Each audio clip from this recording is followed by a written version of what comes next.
This is how it goes. Pretty much, I'll just show you everything.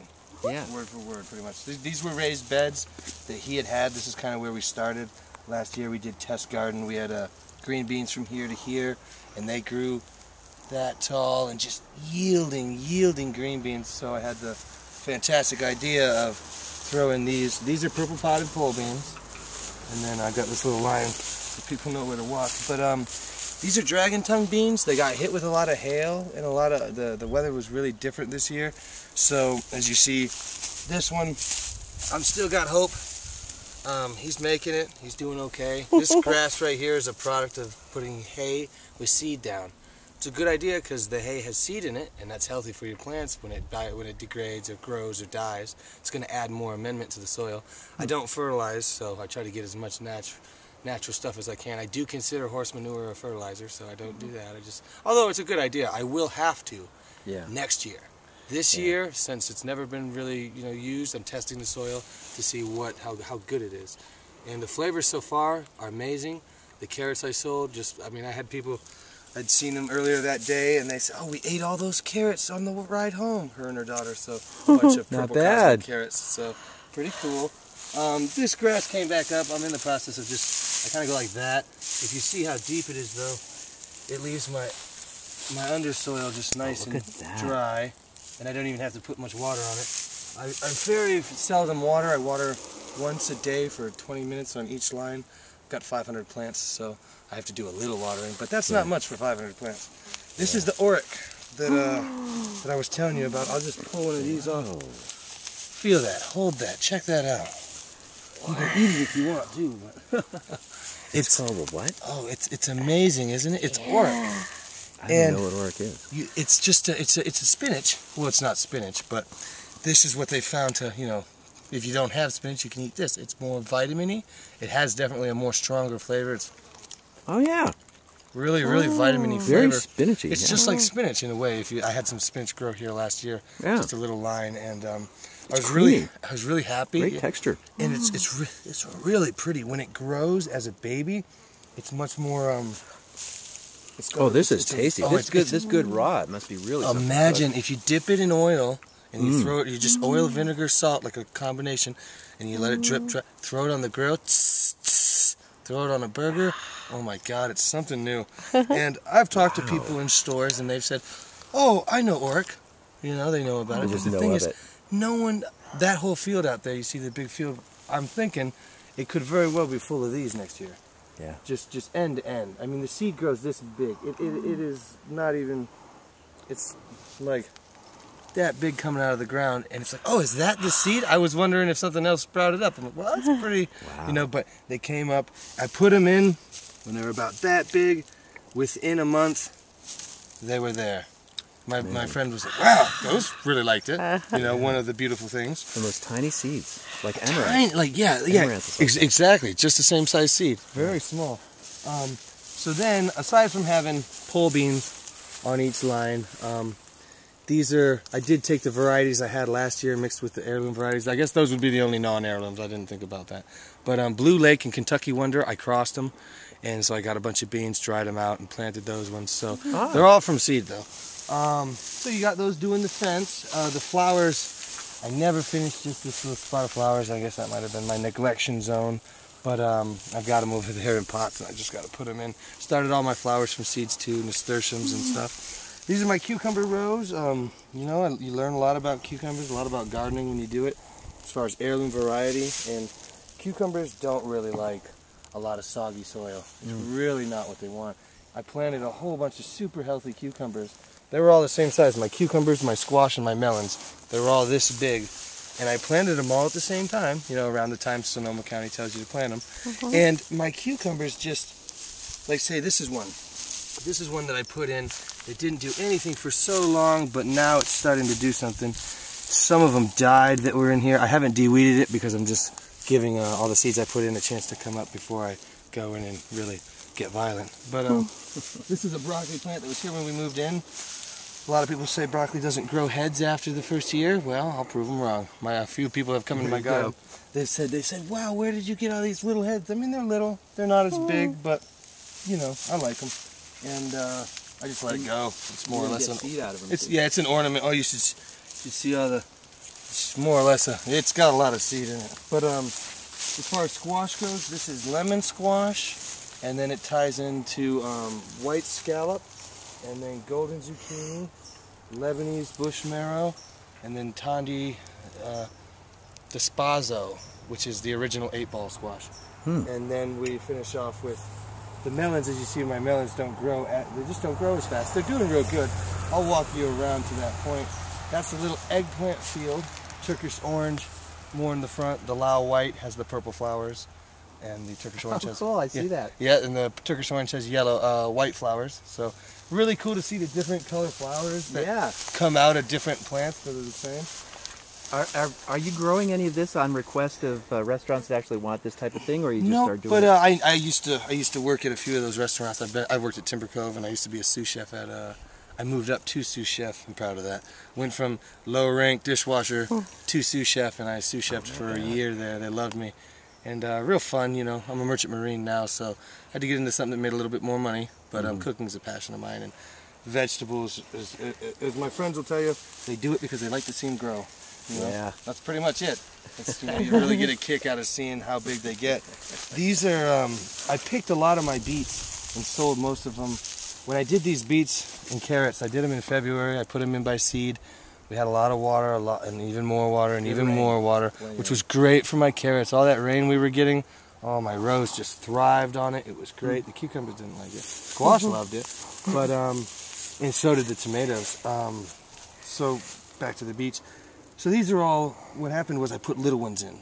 After 3 weeks of waiting, I'm like, oh gosh, I just don't know, you know? So I put a bunch of little ones in, and I basically reseeded my beet rows. And so there's a variety now. You have to be, you know, I didn't want to pull all the small beets. Got to be careful to get the ripe ones and not the small ones. Yeah. So that's why I still have beets. If you look at my carrot rows, they're gone, except the end. These are flat Egyptian beets. I just took, you know, I went to the Baker Creek Seed Company and tried to find the coolest beets I could find. I like these ones because they're flat. They say they're an early variety. I guess Vermilion said in 1885 that they were an exceedingly early variety. But that was in 1885. And another friend of mine says that most likely the case in 1885, they were an exceedingly early variety, mainly ate for their greens and not their beets. That's what he was pointing out. Beets weren't eaten for their greens. They were eaten for their greens before their actual beet. Tomatoes weren't eaten until, gosh, the early 1900s. They were afraid of them. Oh, people thought they were deadly nightshades. Yeah, exactly. And that was a real funny thing. But so these are the flat Egyptians. They sold out. Everything I had sold. They grow more of a really nice green. The tops just, you know, they don't want... That's what's cool is when you buy beets with the greens on them, exactly. You get two meals. You get the greens, you can steam the greens, or saute them. Exactly. And that's what I told everybody. I said, throw them in a salad. Throw them in whatever you can. Please eat them because you're just really missing out. I mean, I could have just sold you beets. Now you see this? I'll show you something cool. This right here is a mole. And I haven't had any moles in here for a long time. About 4 months, and the sad thing is today I'm out here looking around and I saw this because they have left my perimeter. You can't kill moles or gophers. Don't try. It's bad juju. You won't ever get done. There's 1,000 of them in that hill over there, and they're going to come over here when these ones die. A lot of people don't know that gophers inhabit other gophers' holes as the gopher dies. They will never walk in that hole, but once he's dead, they move right in just like they're home. So it's best just to kind of make an agreement with them. I've got little sonic spikes that emit a sound, and then there's one thing on the internet that I've scoured. I found that coriander oil in peanut shells. Oh. There's a company that soaks peanut shells in coriander oil. It's all organic, you know, it's just coriander. It smells beautiful. Yeah, it's almost like a potpourri. And you spread it out on just spread it around, and the oil soaks into the ground. You know, at that point, can't even smell it anymore, which isn't, I wish I could have, but they don't like it. They're real finicky. They don't want to smell it while they're digging, so they move over there. But this, so I'm going to pull all these up for you if you want to look, but this looks horrifying, to be honest with you. I can't believe it. I can't believe it. But it's okay, you know. This happens in gardening all the time. I'll still eat these. And you can thin your beets or you can not thin your beets. I went to just check it out, you know, being my first nice beet harvest. I didn't thin them. So, and a lot of people say that's fine, you don't have to thin them. because what'll happen is you'll just get more beets, more greens, you know. But the hole's right there. Get more greens and the smaller beets. See, and it's right there. It's probably about that big, and he's just going underneath. Thing is, they don't really. You see, he didn't eat any of my beets. He didn't munch on any of them. It's the roots. It's the roots that he wanted. Yeah, he just wanted to nibble on the roots and push everything up. So it's really an interesting thing. But so and then these are the Paul Rubinson. I got 91 tomato plants, 15 different heirloom varieties, and you got they're just really blowing up. I put them in April 1st before probably anybody else had theirs in, and I knew I wasn't going to have a frost, so I didn't have to worry. And they just really took off. You know, like this is a creme brulee, and if you smell them, they're amazing. Me and my wife, like I said, I'm overwhelmed too. Me and my wife have yet to. We've done these 2 rows, I think, but you come down and some forums will tell you to take. This is a sucker, but the thing is, you don't necessarily want to cut. It'll tell you to cut your suckers off in order to make your plant grow upright, right? Well, the thing is, if I do, and another website will tell you that these produce sugar. They take sugar and they produce it. Now they use the sugar either to grow or to grow flowers. Once they have flowers, they will devote all the sugar from this whole plant to every one of these flower clusters. Won't grow anymore. So what you have to do is, if your plant's not big enough, you know the summer's coming, you know the heat's coming, you know this is all coming and it's still a young baby and it's got flowers on it. Cut them off. Cut them off. And if you don't want your suckers, cut them off. It'll get taller. I like my suckers because I wanted to fill my rows out. And in my opinion, this is the tip of the sucker. Right here, there's suckers that, well, this is actually a sucker off a sucker, but that's okay because it's gotten this big. But let's say if I were to find, and then like I said, I think I have done this plant, but if that right there, that little thing, I would break that off if it was below the halfway point, because it's going to bear fruit on the ground. I don't want any branches bearing any fruit on the ground. I want to keep my fruit way above the ground. So. Okay, so normally you would take those suckers off and you left them on this one. Yeah, but I left them on this because you see, if you walk through this row, you'll see how a sucker will really just come right out. They call it a sucker because it just wants to leach off your plant. And if I would have cut that off, I just would have had bigger plants, more toppling over. So it's more or less a strategic thing. A sucker's not bad unless you don't want a sucker. The thing is, if you do get a sucker, you want to make sure. So is there a proper time in the course of the life of the plant to start taking the suckers off? Take them out. Pretty much immediately. It's pretty much immediately. You don't ever want the sucker to grow. You don't even want it to become a branch, because this right here, you think if I would have cut back, all this energy could have went somewhere else. Okay. So that's what they tell you on the internet. But the other thing is, it creates energy. If I were to right now cut all these flowers off, these suckers would devote all that cool solar energy and stuff to these flowers. So you can really control how big your tomatoes get, the quality of your tomatoes. What they'll tell you at the JC, I talked to my little brother a lot about what he learns at the school. They say that what happens is, if you can do that and you do control your plant like that, and you do break off those right there, the little suckers off the suckers, and you keep them like this, what'll happen is, since I don't water, I water right here. I'm doing companion cropping too, beets and carrots in between tomatoes. It did real well. We were pulling carrots up and we saw tomato roots wrapped around the carrots, and my friend was here the other day, like, he said, wow, I think those white roots are your tomato roots. And I said, I hope so. That's the plan, you know. That's the idea. And but the other thing is, so since I water here and here, I don't water directly under them. Right. I've got a thing where it kind of comes down. I mean, you know how water will work. It will. Yeah. It'll want to saturate downward with gravity, but also expand, kind of like a cone. But so if you got a cone coming here and here, they really get a lot of underwater. It's better for the plant to drive the roots deeper. You don't want your plant to just have its water, because if that's the case, what happens if it gets real hot? What if you don't water it? What if you don't want to water it? You want it to get the water out of the ground that's there all summer. They say that makes your tomato taste better. So the reason why I'm not exactly watering my tomato plants, but yet I'm putting water in the ground near them, my tomatoes will taste better. The fact that I take care of the plants and keep the flowers clipped down to the amount I want will guarantee that the flowers that do flower will be big and huge and beautiful. There's a few different kinds on the ends right here, but as far as rows go, these are bloody butchers. Which are they're pretty cool. They're real bloody butchers. These are the green pineapples. These are the green emerald apples. Those are the Paul Rubensons that have a cult following.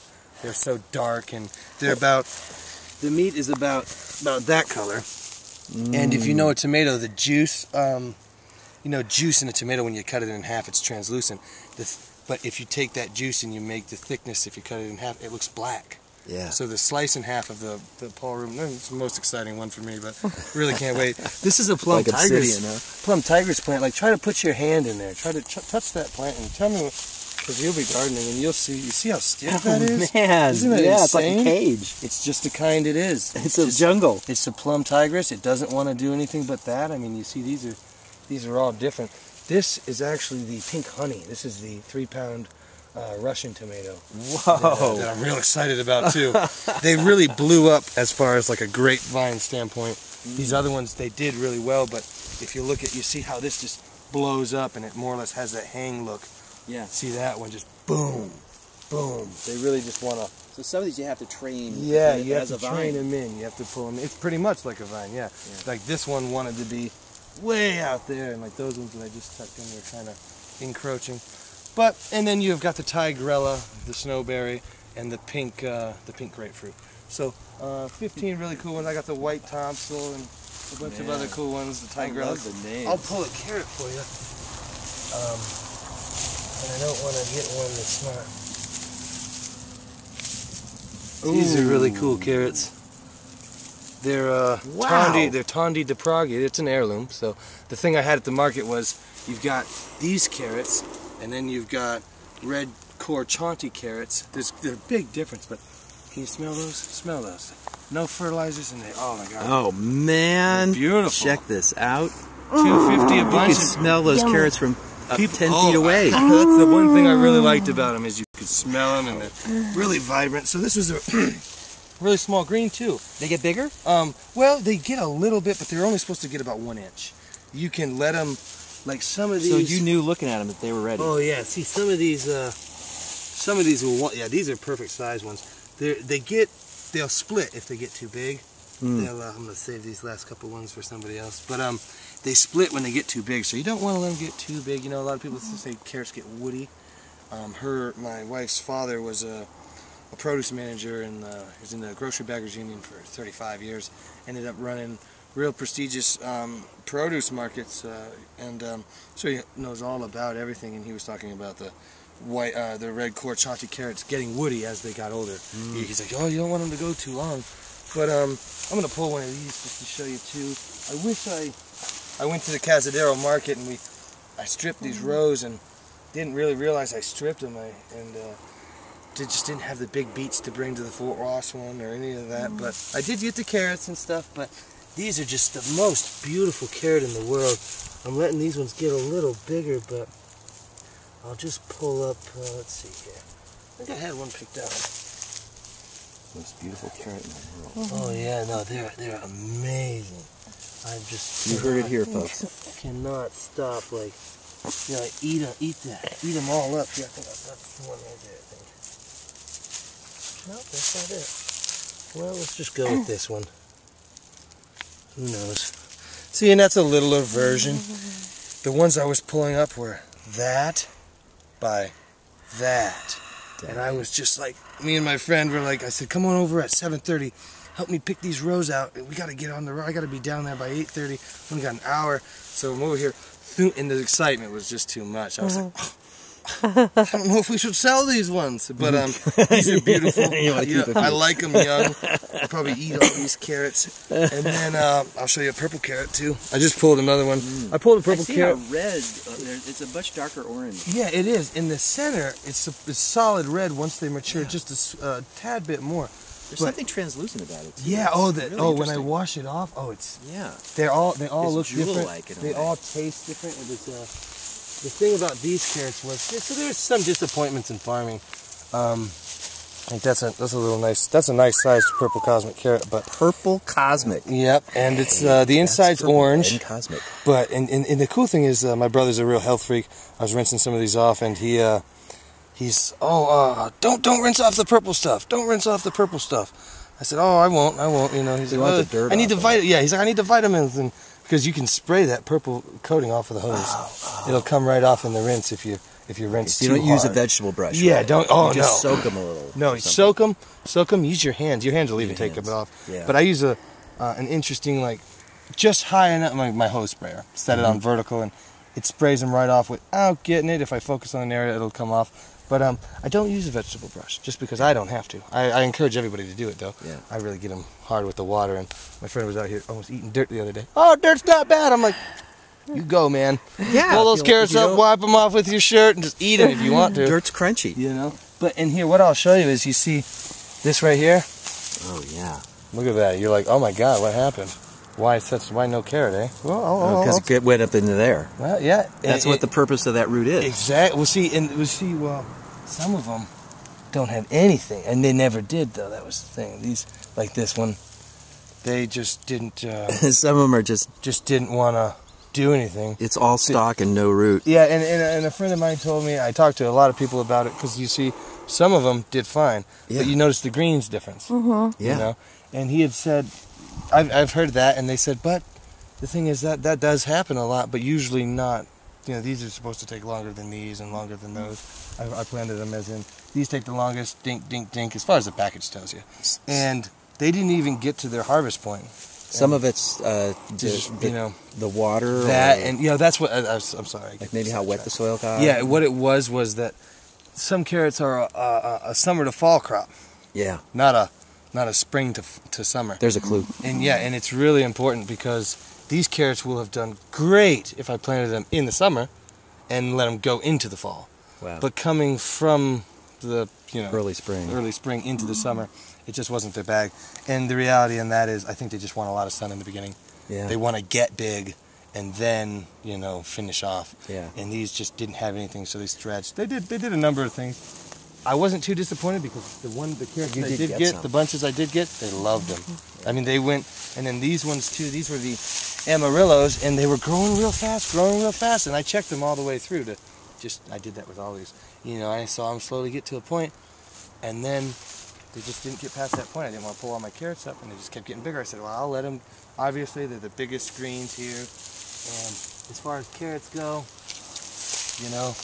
it's quite entertaining. It is. And I'd been doing this for months. Like a month ago, this green was because my buddy was like, they're going to seed. I'm like, well, how could they be going to seed? They haven't even been in there that long. He's like, well, you don't want them to go to seed. I'm like, well, I know that carrots will pollinate with a local weed that makes this poisonous. So don't ever let your carrots go to seed. Be very careful if you're going to be a carrot seed collector. You really have to be careful because I guess that's